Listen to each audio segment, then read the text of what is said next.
बढ़िया नहीं, बुखार उतार देंगे हरामजादी, बुखार उतार देंगे। ऐसी गलती सोना रानी कभी नहीं कर सकती है स्वामीनाथ। अगर ऐसा नहीं किया तो तुमने मेरा भाई कहाँ के दिया? मेरा भाई पास में लंगी तलवार है, उठा लीजिए, मेरी गर्दन को कत्ल कर दीजिए, मुझे मंजूर है। मैं अपने भाई के लिए हरामजादी तुझे गर्दन भी काट देंगे। देवर की गलती मुझे ऊपर नहीं दीजिए, मैं देवर के साथ कोई गलती। मेरा भाई यहाँ पर चाहिए तो चाहिए, जाने वक्त तुझे सोच समझ करके मैंने भेजा था, शिकायत पढ़ा करके भेजा था कि मेरे भाई को किसी से झंझट नहीं करने के लिए देना, और 1 हफ्ता का घर में लेकर के चली जाना अपने मर्जी से। जब तुम कही है मेरा भाई चाहिए तो चाहिए, समझ गई? ये कौन गलती करे देवर संग में किया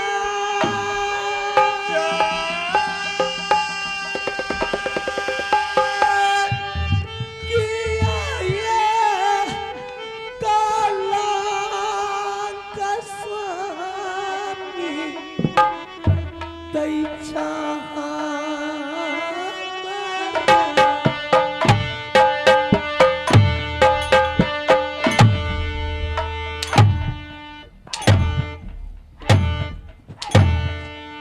पहले समझा रहियो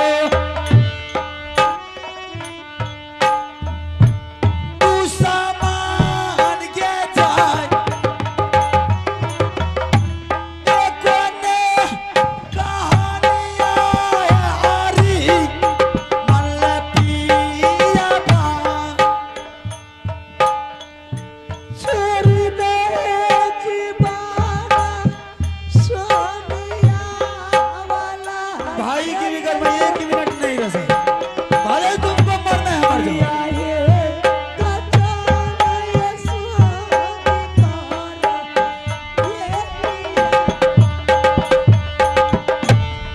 तोरा सन सननानी ऊपर बजरा गिरा,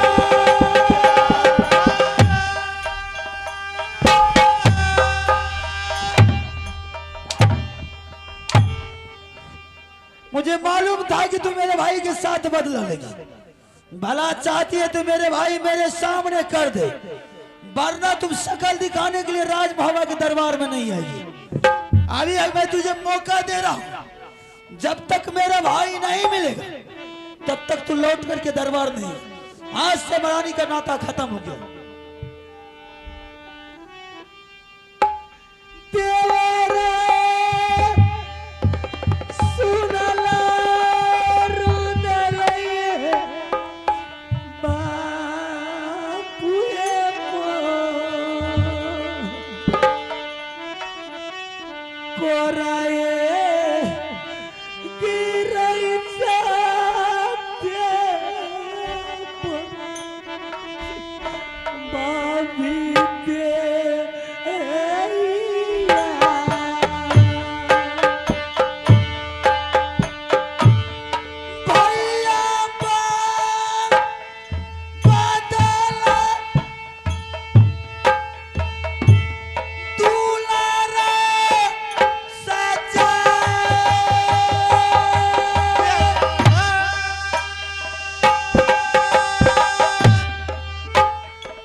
आ गया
विश्वास करके पहले जुल्म किया।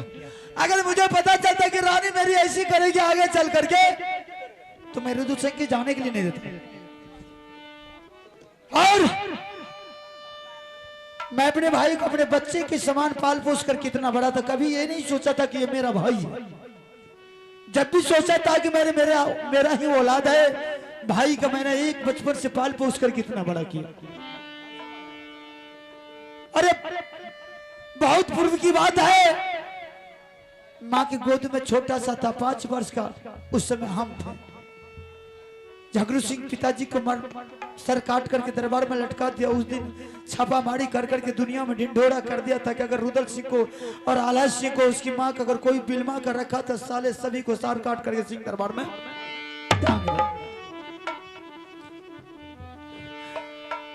झगड़ू सिंह मेरा उल्टा हाथ बांध करके मेरे सीने में मेरे भाई को लटका करके बांध दिया था और कैद घर में ले जाकर के फट्टा कमार मारता था। मैं अपना बदन पर फट्टा तोड़ लेता था, कोरा तोड़ लेता था, लेकिन मैं अपने भाई का फूल का चरी कभी नहीं लगने। जिसके दरबार जाते तो वही फट्टा कमार जूता के मार मार करके दरबार से धक्के मार करके निकाल दिया करता था। यहां तक कि अपने मामा के दरबार भी गए थे। मामा के दरबार जाने के बाद मामा ने प्रेम से ले गया खाना घर में। मैंने बोला कि बाबा मामा जी मुझे खाना दे दिए, मेरे साथ ऐसा ऐसा घटना घट गया है। लेकिन कमीना मामा मुझे अब जा करके घर में पिटाई कर करके धक्के मार करके बाहर निकाल दिया। उस समय में मेरे पिताजी के दोस्त एक बनारस किला में रहा करते थे जिसका नाम है ताला सैयद। वहीं जाकर के हम दोनों भाई बड़ा हुआ, पढ़ा लिखा करके मुझे इतना बड़ा किया, मेरा भाई को वीर बलवान बनाया। पालन पोषण करने में मुझे क्या हालत में था मुझे ही पता, लेकिन हरामजादी ले जाकर के रानी मेरे भाई को कत्ल करवा।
रानी को दरबार से निकाल दिया मैंने, एक बार मौका दिया, हो सकता है कि मेला में मेरा भाई बिछड़ गया होगा, खो गया होगा, इसलिए रानी मतलब वो होकर के चली आई कि शायद नहीं मिल रहा तो जाकर के घर में पतका करके और मुझे दोनों साथ आकर के ढूंढने के लिए आएंगे।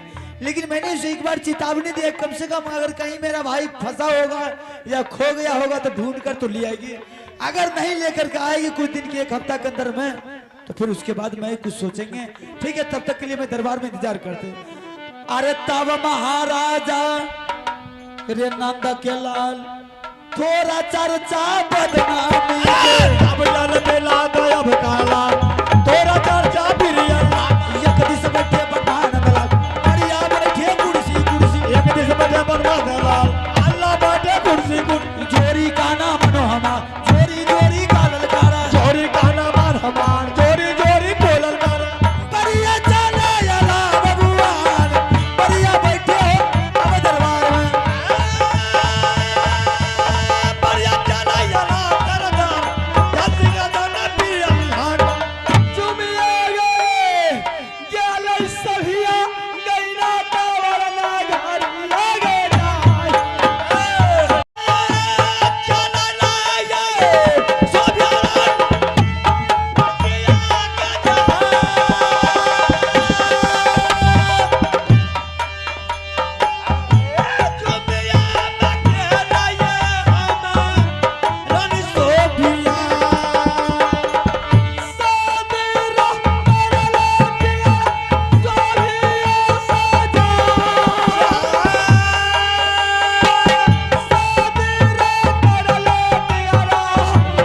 सोभिया बाबू भैया सुनीला सा आया भागा मान अब पीर तन माया पुजवे आया तोरा रो दिलवा दिया माया नहीं चलता रे तोरा रो दिलवा माया रे ए तोहरा रे किस्मत तगड़ा बाबू रे तोहरे रे किस्मत तगड़ा अरे नंदी कहां बोल राजा शादी करोगे या बर्बाद हो जाओगे। बेश्या तुम्हें शादी के लिए 1000 बार बकेगी। रुदल सिंह एक बार कहेगा नहीं तो नहीं, अगर शादी नहीं किया तो कुत्ते की मौत मारूंगी तुम्हें। रुदल सिंह मार खाने के लिए तैयार और शादी से इनकार। शादी नहीं करोगे, नहीं नहीं करोगे शादी, नहीं करोगे, नहीं करोगे शादी। चाहे जाना जैतई बेसिया के हे गे रुदल सिंह के गे जान शादी के हे गे नाम बोलबू के नटगर गे हे नाकारा में बहुत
तुम शादी कर ले तो मैं तुम्हारी सारी जिंदगी को सवार दूंगी। बेशा अगर शादी नहीं किया तो इतना मार मारूंगी, इतना मार मारूंगी कि तुम्हारी माँ देवला का कलेजा मोहनी में कलप जाएगा। बेशा मर्द को दर्द नहीं होता है, मर्द मार खाने के लिए तैयार रहता है, ना तो किसी को मार के आता है। अरे काठी के रे दिला छियौ रे डिंगारा के अरे जाय काठी के काले दावा छियौ रे अरे तो हरे तोरा से आगे सुंदर तिरिया रुद्र सिंह के गजा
बेशा तुम्हारी जितना इच्छा है बढ़ने चलने का वो चला सकती मेरे बदन पर, और जितना तुम्हें सपोर्ट मारती है वो चला सकती है। अगर शादी नहीं करोगे तो अभी तो बोरी सुपाट की मार मारी, रुदल सिंह मार खाने के लिए तैयार, और शादी से इनकार तुम्हें सर पटक के मर जाएगी तो भी पर रुदल सिंह शादी का नाम कदापि नहीं बोल सकता। अगर शादी नहीं करोगे तो शीशा चूर करके पानी में पिला दूंगी। तैयारी हूं। अरे पदवा पता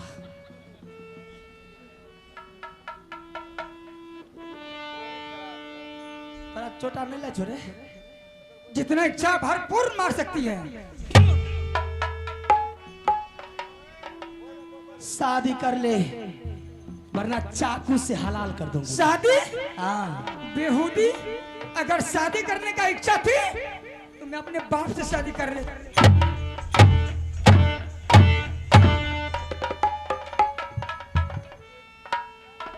हे गे जाऊ जात ऑर्डर देती है भाभी जी कि हमार शादी के रक्षा के बेसिया के जती हो मोहबा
करगे स्वरी भेल दुनिया में बेसिया गजा ओ करगे सारा है तो यही दुनिया में ए राजा आज तारीख से ना तुम्हें भोजन मिलेगा ना पानी मिलेगी जब तक तुम ये नहीं कहेगा कि बेस्या मुझे खोल करके आजाद कर दे मेरी जीवन अब तरफ रही है पानी और भोजन के बिना तब तक मैं तुम्हें खोल करके आजाद कर बेस्या जब तक रुद्र सिंह का ठठरी में प्राण रहेगा सांस चलेगा तब तक तुम्हारी हाथ से पानी नहीं पी सकता हूँ शरीर में पेट्रोल छींट करके आग लगा दूंगी भाई तो मैं आग लगा दो चाहे जान से मार दो तुम्हारी साथ शादी नहीं जितना मेरी दिल जलेगी उतना मैं तुम्हें जला दूंगी जल करके आ जाएगी तुम लेकिन शादी का नाम नहीं कहेंगे अगर दुर्गा सुनेगा जब के बाद दुर्गा माँ बम दे तू ये सुने काली माँ काली है कलकत्ते वाली अच्छा सुने काली माँ काली है कलकत्ते वाली चल के सब आगे बहले के जाई चल के सब आगे ये महले जो मैं बस आगे है बेरी बेरी पर जय रही है भाभी जी के यजा एक ने बचनिया भाभी जी मनल करू दल